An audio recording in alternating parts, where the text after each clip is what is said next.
Hello students, welcome back to yet another lecture. So in this agronomy series, today we will cover dryland agriculture. So what is dryland agriculture? Dryland agriculture क्या होता है? जहाँ पे हम लोग सिर्फ rainfall के ऊपर जहाँ पे एग्रीकल्चर जो एक्टिविटी है हमारा सिर्फ रेनफॉल के ऊपर डिपेंड करता है, वहाँ पे इरिगेशन फैसिलिटी अवेलेबल नहीं रहता है, तो वहाँ पे सिर्फ रेनफॉल के ऊपर डिपेंड करता है जो एग्रीकल्चर एक्टिविटी है।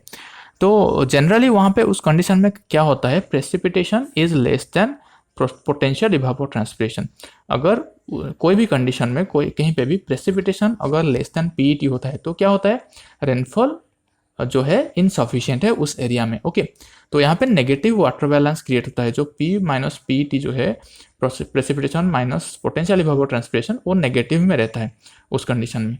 तो वहाँ पे क्या होता है, ड्राईलैंड एग्रीकल्चर जनरली दिखाई देता है। तो वहाँ पे वाटर अवेलेबल नहीं होता है या फिर इरिगेशन फैसिलिटी अवेलेबल नहीं हो पाता है, तो हम लोग वहाँ पे रेनफॉल के ऊपर टोटली डिपेंडेंट रहते हैं हमारा क्रॉप प्रोडक्शन के लिए। तो अराउंड टोटल क्रॉप एरिया का 67% अराउंड जो है ड्राईलैंड एग्रीकल्चर होता है इंडिया में। और वो जो ड्राईलैंड एरिया है वो कितना परसेंटेज ऑफ प्रोड्यूस करता है, जो कि 42% of total production dryland area से ही प्रोडक्शन होता है, राइट। तो मेजर जो क्रॉप्स ग्रो होता है ड्राईलैंड एरिया में वो है coarse grains around and around 85% pulses and oil seed are generally grown in dryland agriculture. Okay, तो जनरली जो है तीन टाइप का क्लासिफिकेशन है, one like dry farming, dryland farming and rainfed farming according to rainfall के हिसाब से ये तीनों क्लासिफिकेशन है। जैसे कि ड्राई फार्मिंग में क्या होता है, रेनफॉल जो है वो लेस देन 750 mm रहता है और लेंथ ऑफ ग्रोइंग पीरियड वहाँ पे 75 डेज से लेस रहता है। और रीजन जो है एरिड रीजन वहाँ पे जनरली प्रिवेल करता है। एंड प्रैक्टिस जो हमारा मेन इंपॉर्टेंट प्रैक्टिस है वो मॉइस्चर कंजर्वेशन होता है। जो ड्राईलैंड फार्मिंग होता है वो किसको बोला जाता है, ड्राईलैंड फार्मिंग एरिया जहाँ पे रेनफॉल जो है 750 to 1150 mm रहता है और लेंथ ऑफ ग्रोइंग पीरियड वहाँ पे कितना रहता है, 75 to 120 डेज। रीजन जो है वो सेमी एरिड रीजन में आता है और वहाँ पे drainage in vertisol and moisture conservation in artificial जो कि मेजर प्रैक्टिसेस फॉलो किया जाता है। देन रेनफेड एग्रीकल्चर जो है वहाँ पे क्या होता है, rainfall generally greater than 1150 mm रहता है। एलजीपी जो है लेंथ ऑफ ग्रोइंग पीरियड वो ग्रेटर देन 120 डेज रहता है और जो रीजन है जनरली ह्यूमिड रीजन है और ड्रेनेज ऑफ एक्सेस वाटर ये मेजर प्रैक्टिस रहता है वहाँ पे। Generally dry farming and dryland farming में जो है soil and water conservation, sustainable yield, limited fertiliser and resource use ये कुछ प्रैक्टिसेस फॉलो किया जाता है। और रेनफेड फार्मिंग जहाँ पे होता है वहाँ पे drainage yield will be more and high level of input वहाँ पे फिजिबल रहता है। ओके, सो हिस्ट्री कुछ देख लेते हैं ड्राईलैंड फार्मिंग का। First scientific approach of dryland farming it was first initiated by ताम्हाने in 1923 at मंजरी। मैं पिछले क्लास में ये थोड़ा मिस्टेक हो गया था, मैं बताया था कि जो फर्स्ट इंडिया में ड्राई फार्मिंग रीजन जो रिसर्च स्टार्ट हुआ था वो बाई कानितकर एंड उसका स्टूडेंट थे ताम्हाने, लेकिन जो पहला जो ड्राई फार्मिंग रिसर्च स्टार्ट हुआ था वो मंजरी में बाई ताम्हाने हुआ था। ताम्हाने के जो स्टूडेंट थे वो कानितकर थे, उनको पास हुआ था 1926 में। पहले 1923 में ताम्हाने जो है एस्टेब्लिश किए थे ड्राईलैंड फर्स्ट साइंटिफिक रिसर्च जो है स्टार्ट किए थे मंजरी में, ओके 1923 में। उसके बाद ताम्हाने जो अपना स्टूडेंट थे कानितकर उनको पास किए थे वो रिसर्च 1926 में। Okay, then centers for dryland farming, there are different centers for dryland farming established.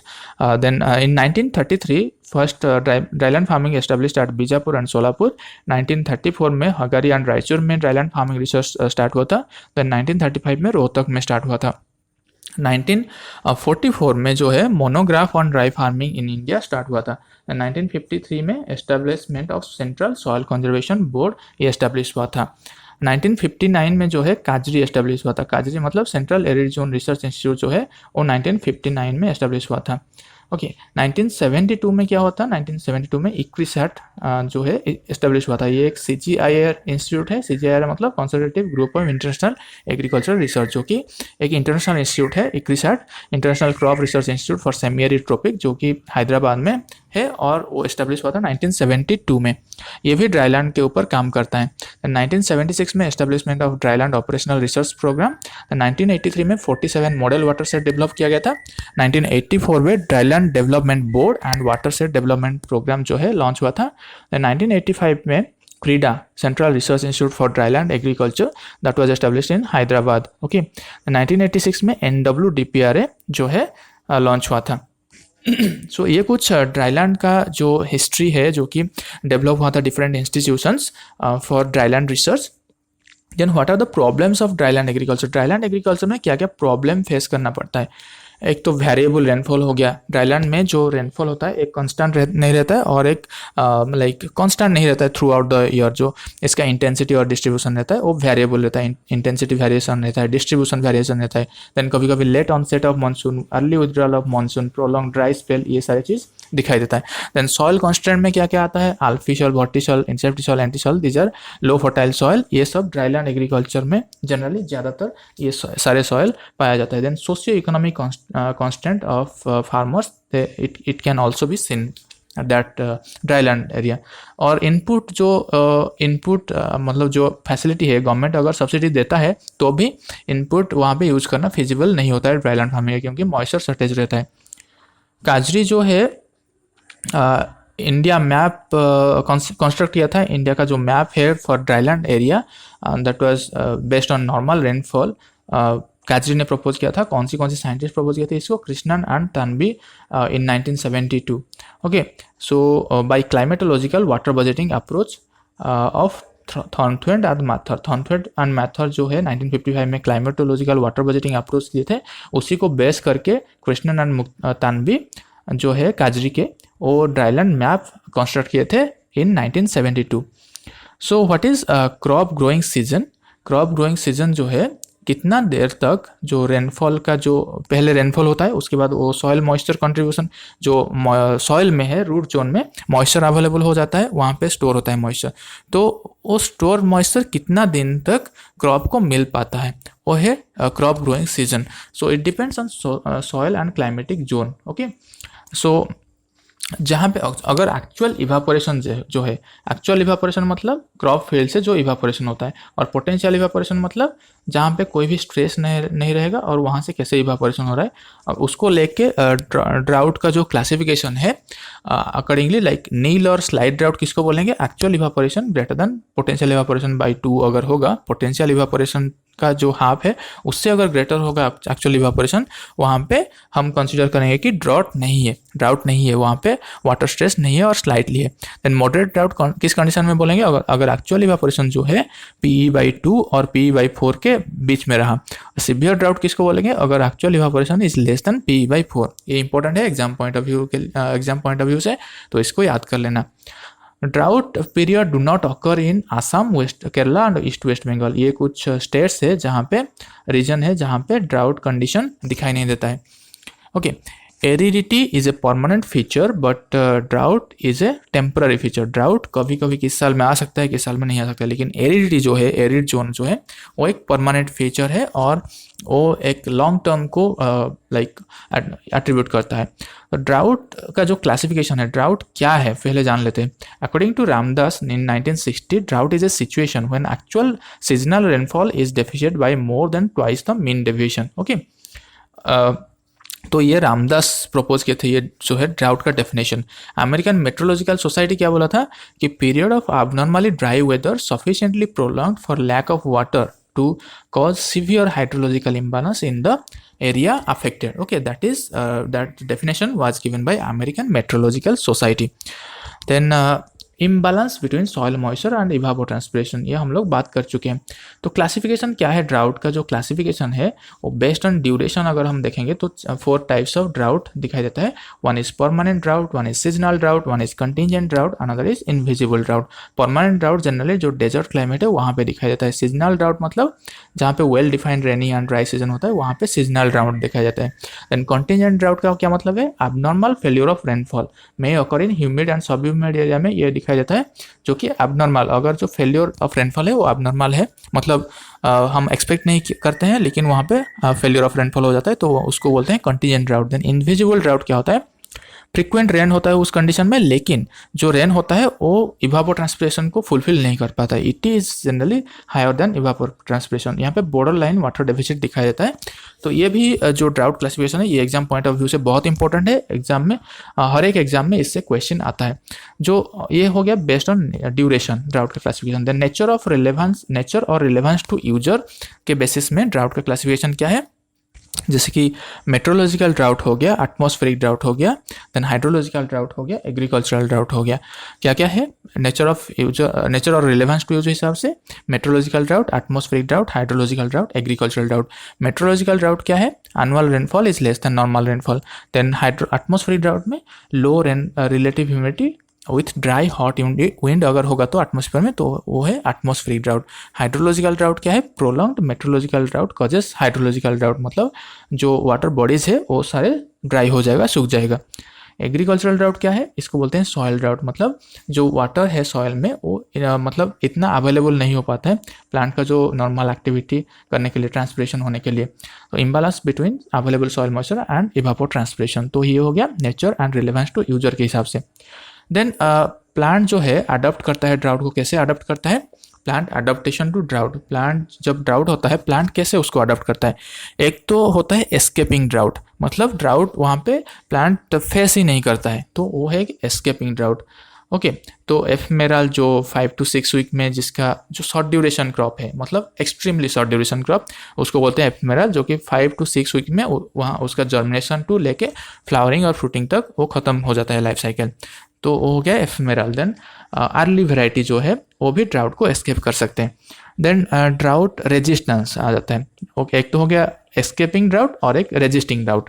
Resisting drought में क्या आ जाता है, दो टाइप का होता है, एक तो ड्राउट अवॉइडेंस हो गया और एक ड्राउट टॉलरेंस हो गया। ड्राउट अवॉइडेंस जो है अवॉइड करने के लिए कोशिश करता है प्लांट, ड्राउट टॉलरेंस में टॉलरेट करने के लिए कोशिश करता है। ड्राउट अवॉइडेंस जो है वो भी दो टाइप का है, एक रेस्ट्रिक्टिंग ट्रांसपिरेशन। रेस्ट्रिक्टिंग ट्रांसपिरेशन मतलब वहाँ पे वाटर सेव करने की कोशिश करता है प्लांट, और एक एक्सेलरेटिंग वाटर अपटेक, वहाँ पे ज़्यादा वाटर अपटेक करने की कोशिश करता है जो है प्लांट। तो वाटर सेवर जो है रेस्ट्रिक्टिंग ट्रांसपिरेशन, वहाँ पे कुछ मैकेनिज्म है like early stomatal closure, increasing photosynthetic efficiency, reducing cuticular respiration, lipid deposition in foliage, less leaf area, leaf surface morphology वो कुछ चेंज होता है। Then water storage in the plant, ये कुछ है वाटर सेवर का जो एग्जाम्पल। देन वाटर स्पेंडर का जो मैकेनिज्म है वहाँ पे क्या होता है, efficient root system, root to top ratio increase हो जाता है, ऑस्मोटिक पोटेंशियल जो है इंक्रीज हो जाता है। ये कुछ था ड्राउट अवॉइडेंस का मैकेनिज्म। देन ड्राउट टॉलरेंस का क्या क्या मैकेनिज्म है। ड्राउट टॉलरेंस में आता है एक mitigating stress, then another is high degree of tolerance. Mitigating stress में फिर क्या आ जाता है, resistance to dehydration, thick cuticle, maintain high osmotic potential. Then high tolerance में क्या आता है, मेटाबॉलिक स्ट्रेन और starvation, acid protein loss and plastic strain. यहाँ पे जो है जब टॉलरेटिंग ड्राउट जो जब प्लांट टॉलरेट करने की कोशिश करता है ड्राउट को, वहाँ पे बहुत सारे लॉसेस होता है प्लांट का, लाइक ग्रोथ रिडक्शन होता है, यील्ड रिडक्शन होता है, लेकिन वहाँ पे प्लांट सर्वाइव करने की चांसेस भी ज़्यादा है। वो क्यों लॉस होता है, क्योंकि वो प्लांट सर्वाइव करने का जो मैकेनिज्म करता है कुछ, जैसे एसिड प्रोटीन लॉस हो गया, स्टार्वेशन लॉस हो गया, प्लास्टिक स्ट्रेन हो गया, यहाँ पे ऐसा सब कंडीशन होता है। Then Thornthwaite used water balance approach for evaluating drought and proposed aridity index. Thornthwaite जो है aridity index propose किए थे, जो कि वाटर बैलेंस अप्रोच बेस हुआ था। देन इरिगेशन कमीशन जो है, अगर वो क्लासीफाई किया था कि अगर 25% probability rainfall depend like departure होता है, रेनफॉल जितना होता है वहाँ से अगर 25% डिपार्चर होता है, रेनफॉल उससे ज़्यादा डिपार्चर होता है, तो उसको बोलते हैं ड्राउट जोन। और अगर 40% से ज़्यादा अगर रेनफॉल डिपार्चर हुआ तो वहाँ उसको बोलते हैं chronic drought zone. Okay, then okay, so ये था कुछ classification of drought. Then moisture conservation in dryland. Dryland में क्या इंपॉर्टेंट है, मॉइस्चर कंजर्वेशन, कितना हम मॉइस्चर कंजर्व कर पाते हैं, क्योंकि हमको सप्लीमेंटल इरिगेशन देना पड़ता है। ओके, अभी कभी अगर रेनफॉल इरेगुलर रहा तो फिर हमको प्लांट को सर्वाइव करने के लिए वहाँ पे moisture conservation techniques, different techniques adopt करना रहता है। तो पहला टेक्निक जो है वो टिलेज है। टिलेज करने से क्या होता है, एक जो हाइड्रोलिक कंडक्टिविटी हो सॉइल का बढ़ जाता है, तो रन ऑफ कम हो जाता है, तो फिर वहाँ पे अपॉर्चुनिटी टाइम जो है डीप परकोलेशन का या रन ऑफ का जो इन्फिल्ट्रेशन का, तो वो बढ़ जाता है, तो सॉइल मॉइस्चर का जो स्टेटस है वो बढ़ जाता है। डीप टिलेज 2 से 3 साल के अंदर एक डीप टिलेज करना चाहिए। देन फैलोइंग इन वर्टिसल। वर्टिसल में क्या होता है, वर्टिसल में हम टिलेज नहीं करेंगे। टिलेज करने से वो क्या होगा, फिर से वो क्लोज हो जाएगा और रन ऑफ होगा। वर्टिकल में हम क्या करेंगे, कोई भी क्रॉप नहीं लगाएंगे, वहाँ पे अपॉर्चुनिटी जो रेनफॉल है उसको इन्फिल्ट्रेट करने के लिए एक फैलोइंग करेंगे। उसके बाद जब रेनफॉल ख़त्म हो जाता है या फिर सॉइल मॉइस्चर थोड़ा कम हो जाता है, उस टाइम हम प्लांटिंग करेंगे। देन मल्चिंग एक अनदर टेक्निक है। मल्चिंग के द्वारा क्या होता है, हम चेक करते हैं जो इवापोरेशन लॉस है उसको चेक करते हैं। देन वर्टिकल मल्चिंग कहाँ पे प्रैक्टिस किया जाता है, हेवी सॉइल में। Okay, in situ moisture conservation, कुछ इन सीटू मॉइस्चर कंजर्वेशन है जो कि like BBF, broad bed and furrow method, जहाँ पे बेड जो एक लाइक बेड यूज होता है 120 ऐसे बेड यूज होता है विड्थ का 120 to 180 सेंटीमीटर का, then followed by a furrow. Then again एक ब्रॉड बेड यूज होता है 120 to 180 सेंटीमीटर का, then again followed by furrow. तो इस कंडीशन में फिर ये जो है suitable for black soil, broad bed and furrow जो मेथड है ये suitable for black soil. And इसको डेवलप कौन किया था, एक रिसर्च के साइंटिस्ट ने, एक रिसर्च ने डेवलप किया था। देन कंपार्टमेंटल बॉन्डिंग भी एक टेक्निक है। उसके बाद डेड फोरो कहाँ पे यूज होता है, ये शैलो रेड सॉइल में। Then inter row water harvesting, ये more suitable in heavy soil. Inter plot water harvesting, इसका जो कैचमेंट एंड कल्टिवेटेड एरिया है ये 0.5 इसका रेशियो रहना चाहिए। Okay, suitable for arid horticultural crop. Scoops भी हम कंसिडर कर सकते हैं, like increase the opportunity time. सब सरफेस मॉइस्चर बैरियर जो यूज होता है क्या क्या है, लाइक बेंटोनाइट क्ले यूज हो सकता है, देन टैंक सेडिमेंट्स यूज हो सकता है। Then control of water loss from transpiration, ये तो हो गया एक मॉइस्चर हमको प्रिजर्व करना है या फिर इन सिटू मॉइस्चर कंजर्वेशन हो गया। हम वाटर लॉस जो है ट्रांसपिरेशन को द्वारा जो वाटर लॉस होता है उसको कैसे चेक करेंगे, उसके लिए हम एंटी ट्रांसपेरेंट यूज़ करेंगे। इवापोरेशन का जो चेक उसको रिड्यूस करने के लिए हम शेल्टर बेल्ट, विंड ब्रेक लगा सकते हैं या फिर मल्चिंग या फिर टिलेज कर सकते हैं। ट्रांसपिरेशन को चेक करने के लिए हम एंटी ट्रांसपेरेंट यूज़ करेंगे। एंटी ट्रांसपेरेंट क्या क्या है, 4 टाइप का एंटी ट्रांसपेरेंट ब्रॉडली क्लासिफाइड है, जैसे कि ग्रोथ रिटार्डेंट हो गया, इसका एग्जांपल है साइकोसिल। इनहिबिट स्टोमेटल ओपनिंग, इसका एग्जांपल है PMA एंड अट्राजिन। लीफ रिफ्लेक्टेंट हो गया केओलिन, सिलाइट। फिल्म फॉर्मिंग हो गया मोबिलिफ, हेक्साडेकानल। ये कुछ एंटी ट्रांसपेरेंट का एग्जाम्पल है, इसको भी याद रख लेना, ये इंपॉर्टेंट है एग्जाम पॉइंट ऑफ व्यू से।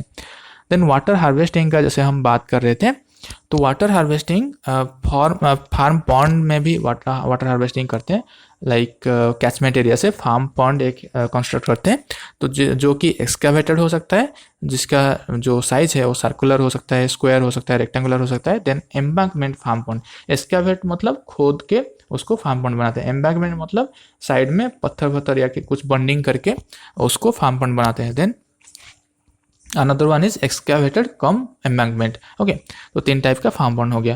Then factors on catchment area selection, catchment area कहाँ पे सिलेक्ट करते हैं, जो फैक्टर अफेक्ट करता है वो क्या क्या है, rainfall, topography, soil and land. Catchment area होता क्या है, कैचमेंट एरिया मतलब जो कोई भी एरिया से हम लोग जो रेन वाटर कलेक्ट करते हैं वो है कैचमेंट एरिया। ओके, जहाँ पे हम लोग उसको डाइवर्ट करते हैं वो रेन वाटर को जो फील्ड में, उसको बोलते हैं कमांड एरिया, और जहाँ पे स्टोर करते हैं वो हो गया हमारा फार्म पॉन्ड। ओके, तो फैक्टर्स कौन से रन ऑफ इंड्यूसमेंट करते हैं, हम जो कैचमेंट एरिया से कलेक्ट करते हैं वहाँ पे रन ऑफ अगर इंड्यूस करेंगे तो इजीली हमारा जो रेन वाटर होगा वो पॉन्ड तक आ पाएगा। तो रन ऑफ इंड्यूस करने के लिए हम क्या करेंगे, लैंड शेपिंग कर सकते हैं, डिक्रीज इनफिल्ट्रेशन रेट इसको भी कर सकते हैं, और जो है हम क्या कर सकते हैं, और कुछ केमिकल जैसे बिटुमेन, एस्फल्ट, ये सब कुछ केमिकल, सोडियम मिथाइल सिलोनेट, सोडियम सिलोनेट, ये कुछ केमिकल है जो कि रन ऑफ इंड्यूस करता है इसको। और एक सरफेस कवर हो गया, तो ये कुछ है रन ऑफ इंड्यूसमेंट के लिए। और स्टोरेज लॉस को जो है डिक्रीज करने के लिए हम लाइनिंग कर सकते हैं फार्म पॉन्ड में, like natural clay lining, then bentonite clay, stone, cement, ये लाइनिंग कर सकते हैं फार्म पॉन्ड के अंदर, जो कि percolation, deep percolation of water को रिड्यूस करता है। रिड्यूसिंग इवापोरेशन के लिए हम फ्लोटिंग वैक्स ब्लॉक इसको भी यूज़ कर सकते हैं, लेकिन ये कॉस्टली है।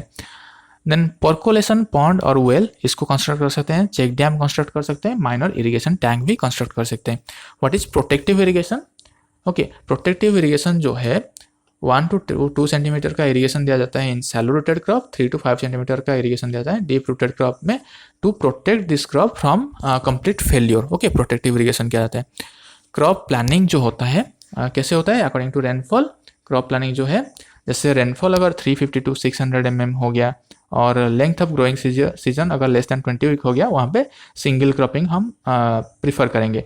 अगर रेनफॉल 600 to 750 mm हो गया और length of growing season 20 to 30 week हो गया, वहाँ पे हम इंटर क्रॉपिंग के लिए सजेस्ट कर सकते हैं। अगर रेनफॉल 750 mm से ज़्यादा हो गया और length of growing season 30 week से ज़्यादा हो गया, वहाँ पे डबल क्रॉपिंग ले सकते हैं हम।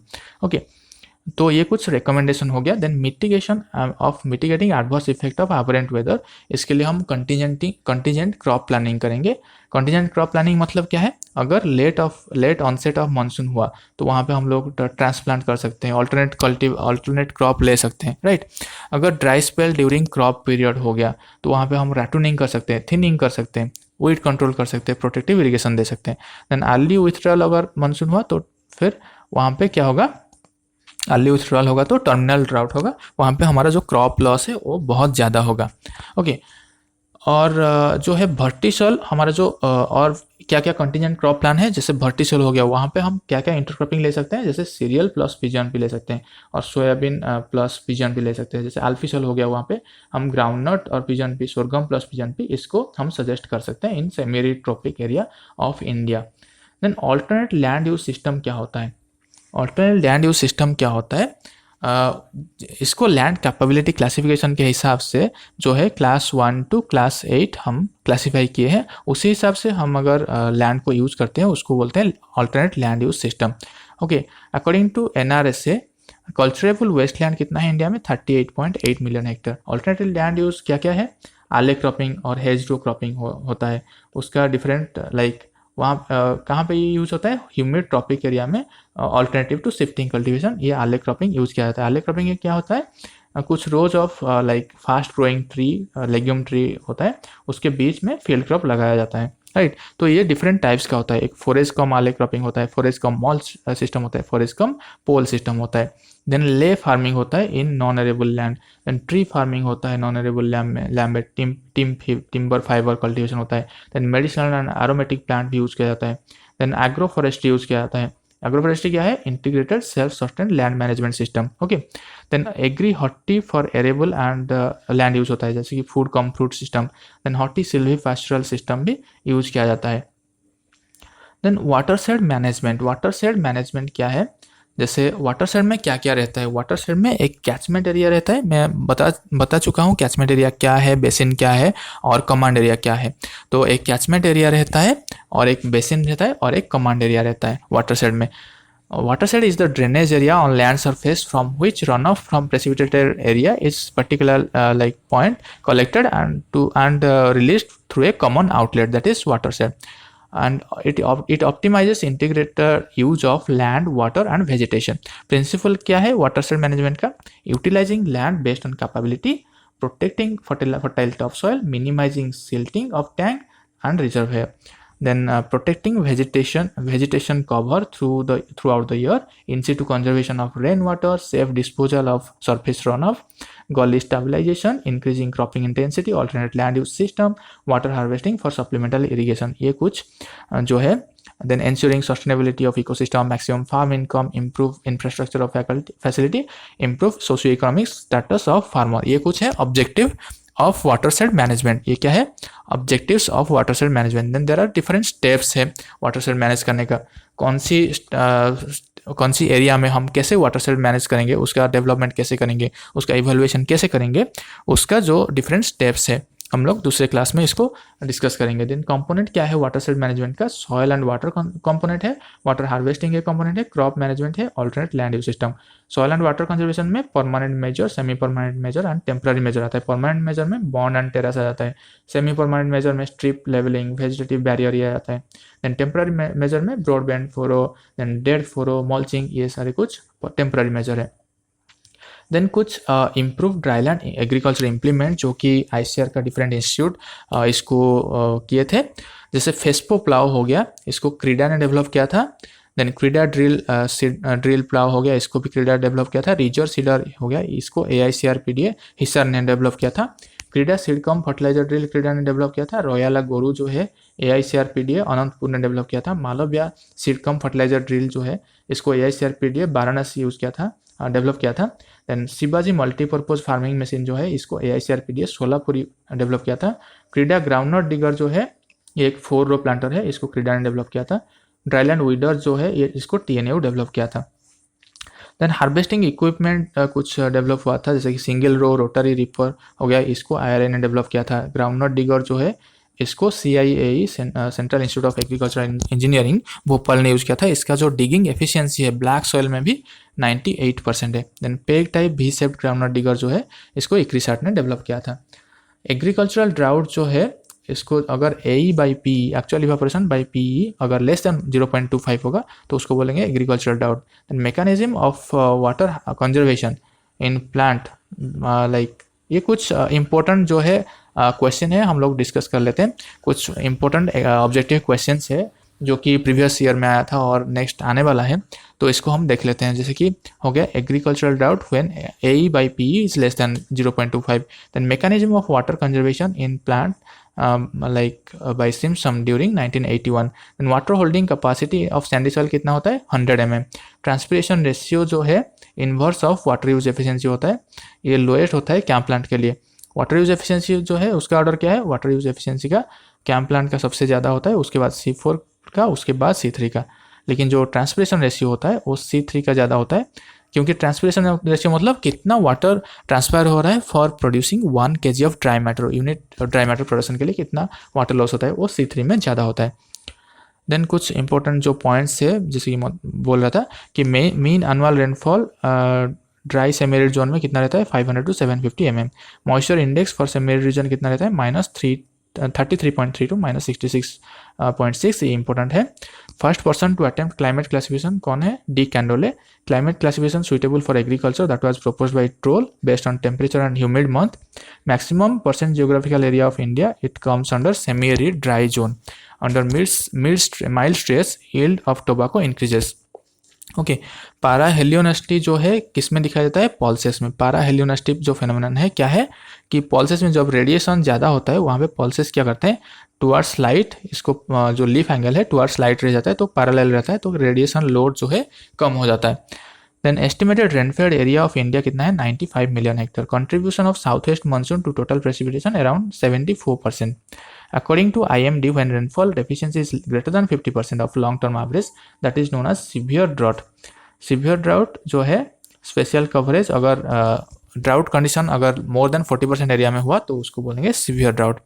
IMD long term weather forecast model include numbers of parameter, कितना नंबर ऑफ पैरामीटर यूज होता है IMD जो वेदर फोरकास्ट मॉडल में, टोटल 16। अकॉर्डिंग टू ऑनवारी सिस्टम, इफ अगर ऑनवारी सिस्टम के हिसाब से अगर प्रोडक्शन 25 to 50% होता है तो उसको बोलते हैं severe drought. Okay, then drought area programme कब लॉन्च हुआ था 1973 में। एरिडिटी इंडेक्स अगर 0.5 to 1 होता है देन वहाँ पे लार्ज ड्राउट उसको बोला जाता है। देन वर्टिकल मल्च का जो इंटरवल कितना होता है 5 to 10 मीटर में वर्टिकल मल्च कहाँ पे किया जाता है, वर्टिसॉल में। ओके, और ब्लैक कॉटन सॉइल में। Then moisture index for sub humid कितना रहता है 0 to 20, suggested by Krishnan in 1988। Moisture availability index it was suggested by Hargreave. Okay, so ये था कुछ जो इंपॉर्टेंट की पॉइंट्स फ्रॉम ड्राईलैंड एग्रीकल्चर। हम लोग ड्राईलैंड एग्रीकल्चर के बारे में डिटेल में इस लेक्चर में कवर किए। आपको अगर और भी ज़्यादा जानना है, आपको पहले मैं रिकमेंड करूँगा कि प्रिंसिपल्स ऑफ एग्रोनॉमी जो बुक है उसको पहले कवर कर लो, उसके बाद इसको ये लेक्चर को देखो रिवाइज करने के लिए। अगर ये लेक्चर आप देख लियो तो फिर उसको जाके अच्छे से पढ़ लो, और जो भी अगर कोई डाउट आ रहा है तो आप मुझे कमेंट सेक्शन में बता सकते हो। तो have a great day, bye bye.